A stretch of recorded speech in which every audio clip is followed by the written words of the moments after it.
Olá, tudo bem com você? Especialmente você torcedor e torcedora do Verdão, tudo bem? Espero que sim. Olha só, nesse vídeo eu quero fazer com vocês uma reflexão sobre a renovação de contrato do Abel Ferreira com o Palmeiras até dezembro de 2024. Até dezembro de 2024. Para mim, esta foi certamente uma das grandes novidades e importantes novidades do futebol brasileiro em 2022. Talvez tenha sido a melhor ação até agora de um clube também nessa temporada. Essa foi certamente a maior contratação de um clube de futebol neste país em 2022 também, na minha opinião. É tudo isso mesmo? É claro que é. É pra tudo? É pra tanto sim? É claro que é pra tanto. Abel vai ficar no Verdão até 2024. Os antes não vão aguentar, né? Até 2024. Vai ficar no Palmeiras. E isso realmente é muito importante para o Verdão. Muito importante. Vamos refletir sobre isso. Vamos. Vamos tocar alguns pontos do tipo: o cara vai ganhar muito dinheiro. Vale a pena? É isso mesmo? Tá correto? O Palmeiras joga feio. Joga feio. E vence. Não vence, né? Joga feio e não vence. Joga feio mesmo. Os outros jogam de forma belíssima, né? Todo mundo tá jogando muito bonito aqui no Brasil. E o Palmeiras tá jogando de forma horrorosa, não é isso? Ok. O Palmeiras joga feio. Aí quando outros jogavam feio também, tinha problema? Não tinha, né? Quando outros jogavam feio e conquistavam títulos aqui no Brasil, tinha problema nenhum. Tava tudo muito bem. Era só elogio, né? Aí o Palmeiras joga feio, né? Aí tem problema. É isso? O Palmeiras joga feio, conquistas, tem títulos, mas tem problema. Quando o outro jogava feio e tinha títulos, aí não tinha problema. A gente precisa pontuar tudo isso aí, a gente precisa refletir tudo isso aqui. E é importante que vocês reflitam comigo aqui, neste canal, que é um canal do YouTube, que assim como canais da mídia alternativa do Palmeiras, muitos, né? Mas não todos, acho que ajudam muito na reflexão sobre coisas ligadas ao Palmeiras, né? Porque eu vou contar pra vocês, se a gente for atrás dos jornalistas tradicionais, tirando uma ou outra exceção, evidentemente, e há boas exceções, claro, a coisa se complica muito. Não é isso? Então vamos lá. Olha só, antes disso, pedir a sua autorização para fazer um parêntese, né? Abrir um parêntese e dizer que este vídeo tem o patrocínio da OneFootball. E eu quero falar para você o seguinte, ó. Quando eu estive com problema aqui no YouTube, o OneFootball segurou muito a minha onda. Eu tenho muito prazer de falar desse aplicativo. Não é porque ele é bom, não sei o que tal. Não, ele tá patrocinando o meu canal, né? Então tem que falar bem dele. Não é isso, gente. Eu tenho realmente prazer de falar. Porque quando eu uso o aplicativo, é impressionante como ele funciona. Como é interessante. Como nunca falha. Não falha nunca. Jamais. Eu que gosto muito de futebol, tem inúmeras ligas nacionais europeias que são transmitidas pelo OneFootball. Inúmeras. Há também a Bundesliga, que é essa competição que eu acho sensacional. E o OneFootball está chegando fortemente aqui no Brasil. Tem patrocina aí inúmeras competições estaduais, catarinense, paranaense, carioca. Né? Essas partidas estão chegando agora na sua etapa decisiva, né? O Cruzeiro nos seus jogos como mandante você também encontra ali. Nesses casos aí, você assiste ali pro pay-per-view. Tudo muito tranquilo, barato, muito barato também. Terminou as partidas, você pode assistir todos os melhores momentos também no futebol. Assim como você pode usar o aplicativo para ficar antenado sobre as notícias do dia a dia do futebol, do seu clube também. Chegou um jogador novo no seu clube, no caso do Palmeiras, né? Você vai encontrar ali na pesquisa do futebol também. Eu tenho muito prazer de falar do futebol.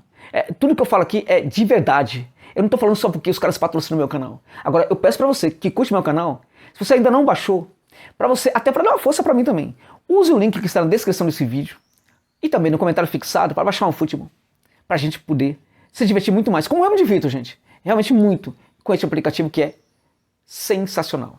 Tá bom? A renovação do Abel Ferreira com o Palmeiras. Dizem que ele vai ganhar salário de técnico europeu.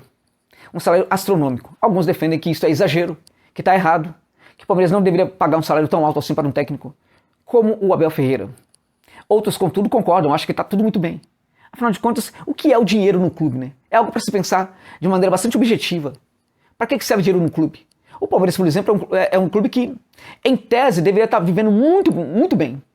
Mas que vozes lá de dentro do Verdão afirmam que o Palmeiras hoje não tem dinheiro. Mas é aquele negócio lá de não sei quantos milhões pelo Pedro. Aquilo lá foi... Aquilo foi a Leila, né? A Leila que precisa ser criticada por aquilo, que na verdade acabou não contratando e não trouxe outro. Até hoje não entregou o centroavante, mas a Leila que renovou agora com o Abel Ferreira. E essa foi uma ação muito importante e ela merece ser elogiada por isso também. Tá certo? Bom, vamos lá. Vamos pensar o seguinte aqui, vamos refletir aqui. Um pouco antes, no começo de tudo, o Abel chegou ao Palmeiras, né, depois daquela terra arrasada que foi o Palmeiras do ex-técnico de atividade, o Luxemburgo, que aí cedeu um tempo ali cedeu terreno, na verdade, para o Cebola. O Cebola faz um trabalho aí de ajustes táticos dentro de um modelo que era reativo e defensivo. E aí depois chega o Abel Ferreira. O que fez o Cebola foi tão importante que muita gente falava assim, não, o Abel de repente não fez, o Abel pegou uma equipe já ajustada, não sei o que, o Cebola foi um técnico muito bom, até hoje muita gente fala, né, o Cebola poderia ser um técnico tal, não sei o que, e tudo mais. Gente, o Cebola foi interino do Palmeiras. Uma coisa é ser interino, a outra coisa é o cara assumir responsabilidade como técnico. Tava tudo funcionando muito bem. O dia que o presidente do Palmeiras chegasse e falasse o seguinte, ó, agora você é técnico do Palmeiras de verdade, a coisa seria completamente diversa. Em tese poderia não ser, Josa. Sim, meus amigos. A responsabilidade de assumir, dirigir o Palmeiras nas grandes competições, diante de grandes adversários, levando a pressão enorme, e a pressão no Palmeiras não é fácil, tudo fica nas costas do técnico. Inclusive a dificuldade de gerir um elenco tão complicado, que tinha alguns líderes inclusive ali, né, também complexos, digamos assim. Isso não é para qualquer um. O Cebola certamente não aguentaria isso. Isso não é demérito dele, é o fato de que ele talvez não tivesse a experiência suficiente, a casca suficiente para dar conta disso. Então a chegada do Abel fez muita diferença mesmo. O Cebola pode ter ajustado o Palmeiras sim, mas se ele continuasse, não daria certo. Então o Palmeiras poderia perfeitamente ter contratado um outro técnico, não é isso? Vamos pensar aqui, um técnico ofensivo. Eu diria que o Palmeiras não teria conquistado nada do que conquistou nessas temporadas. Por quê? Porque mudaria muito esse modelo. Muito. E provavelmente o técnico não conseguiria conquistar aquela primeira Libertadores. Na minha opinião, a segunda vem de uma construção de equipe que é dependente, de certa forma, do que aconteceu na primeira temporada. A segunda conquista tem muito a ver com a primeira. Se não fosse a primeira, talvez a segunda não existiria. E se tivesse um técnico de maneira muito ofensiva, muito provável que a primeira conquista não acontecesse. E quanto à segunda, ele teria um modelo ofensivo. E ele estaria, por exemplo, batalhando contra equipes como o River Plate. E até mesmo contra o Flamengo, que teria um know-how muito maior para trabalhar de forma ofensiva do que o Palmeiras desse novo técnico. As vantagens dos demais em relação ao Palmeiras seriam bem relevantes. Acredito que seria muito complicado o Palmeiras ter conseguido esses títulos se o técnico fosse muito ofensivo. E por que não um técnico defensivo? Onde? Aqui no Brasil não tem. Porque uma coisa a gente precisa parar e pensar. É realmente complicado montar equipes ofensivas. É mais difícil mesmo. Não é simples. Mas uma coisa que ninguém entende, muito pouca gente entende na verdade, né? É que também é difícil montar equipes defensivas. Também montar equipes defensivas requer conhecimento de futebol. E aí a gente tem um problema, que temos muitos técnicos aqui brasileiros que são defensivos, mas que não sabem montar suas equipes para defender. É isso mesmo, né? Então aqui no Brasil não teria. Então vamos para a Europa, então. Na Europa, por exemplo, um técnico... qual seria o técnico, por exemplo? Lá na Europa, um técnico de ponta, né? Provavelmente não viria para o Palmeiras naquele contexto. Não viria. Não era qualquer um que queria vir para o Brasil naquele momento. E o Palmeiras teria que realmente arcar com valores muito mais altos para trazer um técnico de ponta. O que deu foi o Abel Ferreira. E acho que foi o técnico ideal. Aqui na América Latina, por exemplo, os bons técnicos são sobretudo técnicos ofensivos. A gente não tem bons nomes de técnicos defensivos na América Latina, porque a tradição do futebol argentino é muito mais voltada para a construção do jogo, para trabalhar no campo de defesa dos adversários, de maneira que, com algumas exceções, os melhores técnicos argentinos são ofensivos. E aqueles que não são, não estão trabalhando na Argentina, estão fora, estão na Europa, estão também no México e assim por diante. Então o Abel foi o técnico, e por ele o Palmeiras realmente conseguiu essas conquistas. Ok. E sem ele, será que eu conseguiria? Na minha opinião, não conseguiria. Então ele foi fundamental? Foi. Então agora eu faço uma pergunta para você, torcedor e torcedor do Palmeiras. Vamos lá. Antes da chegada do Abel, se você tivesse a certeza total, absoluta, que o Palmeiras teria tido todas essas conquistas, teria conseguido tudo que conseguiu com o Abel Ferreira, bicampeão da Libertadores, Copa do Brasil, Campeonato Paulista, tudo isso. E aí você ficaria sabendo que o Palmeiras pagaria os valores que vai pagar para o Abel agora. Você aceitaria ou não o Abel ganhando o que vai ganhar no Palmeiras a partir de agora? Eu acho que muita gente, muitos torcedores aí, aceitam isso.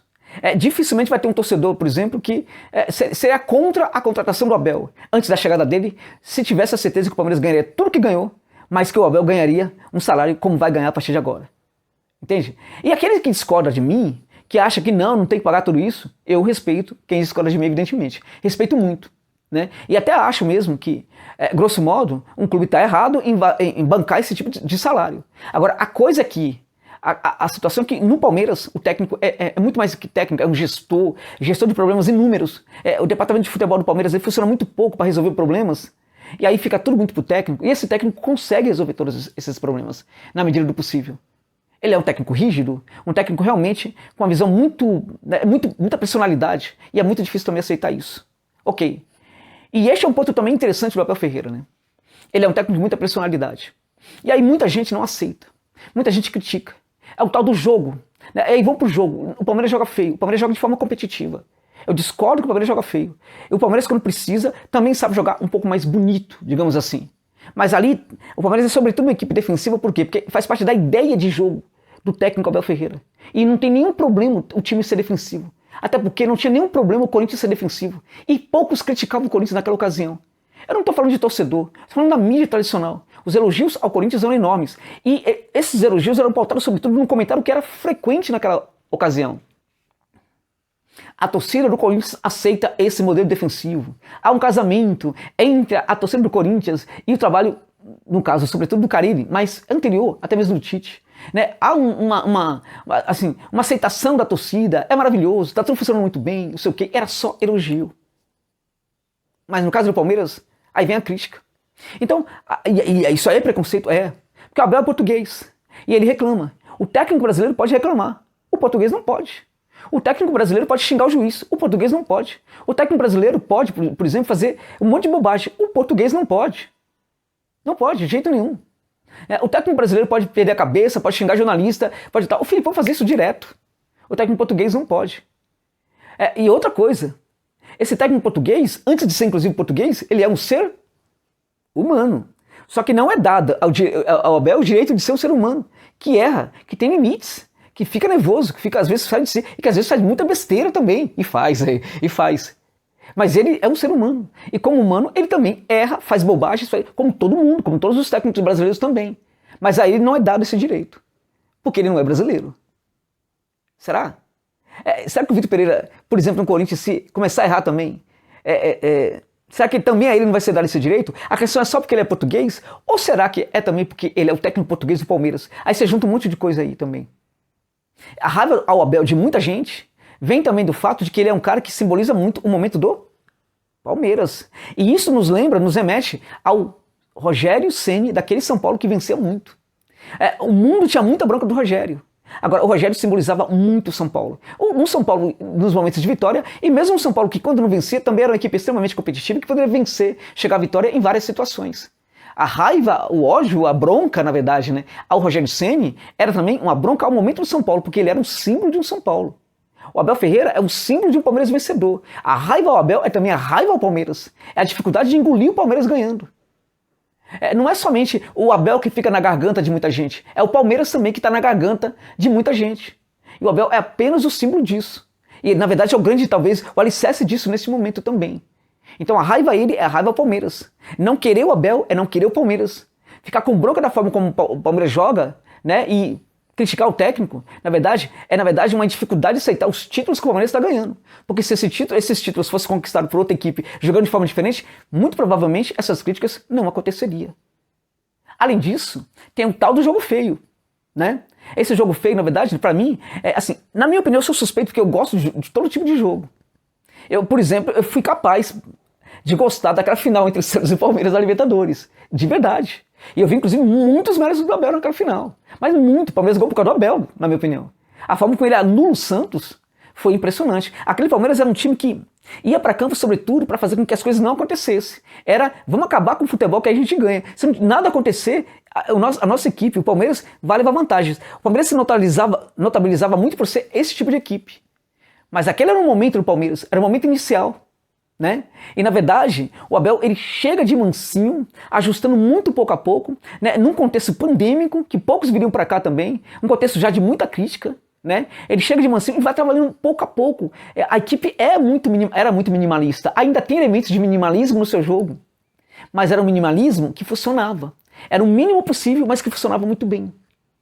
E aí o Palmeiras conseguiu chegar a conquistas importantes e pouco a pouco a gente foi vendo as mudanças acontecendo no Palmeiras. E ninguém fala isso. Ninguém da mídia tradicional fala das mudanças do Palmeiras. Ninguém toca nesse ponto. O Palmeiras mudou. O Palmeiras mudou sua forma de jogar. Isso é graças ao técnico Abel Ferreira. Ele gerou mais variações ali no jogo do Palmeiras. A gente percebe que as transições são feitas de forma diferente. Aquela maneira de acionar sempre através da bola longa o atacante lá no campo de ataque, né? Aquilo hoje não acontece muito. As transições são muito pelo chão. Né? De forma ali, tocando a bola, com deslocamento e tudo mais, ninguém fala disso. A conquista de alguns jogadores que não estavam num nível muito bom, essa conquista de futebol por parte de alguns jogadores, vem também do trabalho do Abel Ferreira. Ninguém fala disso. Ninguém fala e ninguém vai falar. E vai ficar até 2024 sem falar nada. E vão ficar até 2024 torcendo para que tudo dê errado. Porque se der errado, não é somente o Abel, é o Palmeiras. E o Palmeiras, para muitos, não pode ganhar e não deve ganhar. Além disso, o que significa essa renovação? Essa renovação significa que o Palmeiras agora tem um trabalho mais consolidado. E a prova de que o Palmeiras de que é importante renovar com o Abel é que o Palmeiras melhorou muito. Muito. Por quê? Porque o Abel foi ficando no cargo, foi entendendo cada vez mais o Palmeiras, a alma do Palmeiras, cada jogador que ele tem no seu elenco, e foi trabalhando da melhor maneira possível. É muito provável que isso melhore ainda mais. Significa, portanto, que o Abel vai conquistar tudo que conquistou? Não é isso que eu estou dizendo. A gente tem muitas equipes melhorando hoje no futebol, já mesmo da América do Sul. Aqui no Brasil, mas da América do Sul também. E não é somente o River, tem alguns projetos aí que vão fazer com que algumas equipes melhorem. Estudiantes de La Plata está melhorando muito. Racing de Avejaneira, que não está na Libertadores, também está melhorando muito. E assim por diante. Entende? Então, agora, independente das conquistas, eu acredito que todo ano o Palmeiras pode sim conquistar um outro título. Agora, para isso também, a gestão que acertou na permanência do Abel precisa entregar jogadores para o Abel. A direção do Palmeiras precisa parar com essa besteira, nessa bobagem, essa demagogia em torno da busca do centroavante. Resolver de vez essa questão, para que essa questão pare de ser piada no Palmeiras. A busca do centroavante. Precisa facilitar muitas coisas para o técnico português, até porque a partir de agora vai ficar muito mais difícil. E o Palmeiras tem que parar de jogar nas costas do Abel todas as soluções de problemas que às vezes não são problemas para o Abel resolver.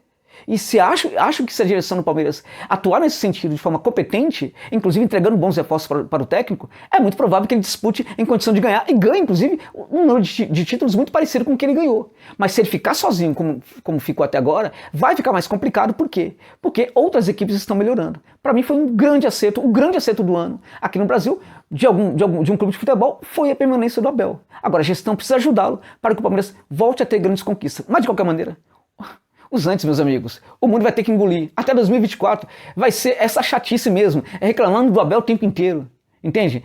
E vão sempre falar do futebol, tal, não sei o quê, do Abel Ferreira e do Palmeiras. Mas o mais importante para a comunidade alviverde é a renovação com um ótimo técnico, né? O que garante, assegura que o Palmeiras pelo menos será uma equipe extremamente competitiva até pelo menos dezembro de 2024. Grato pela gentileza de ficarem comigo neste vídeo, meus amigos e minhas amigas. Até o final.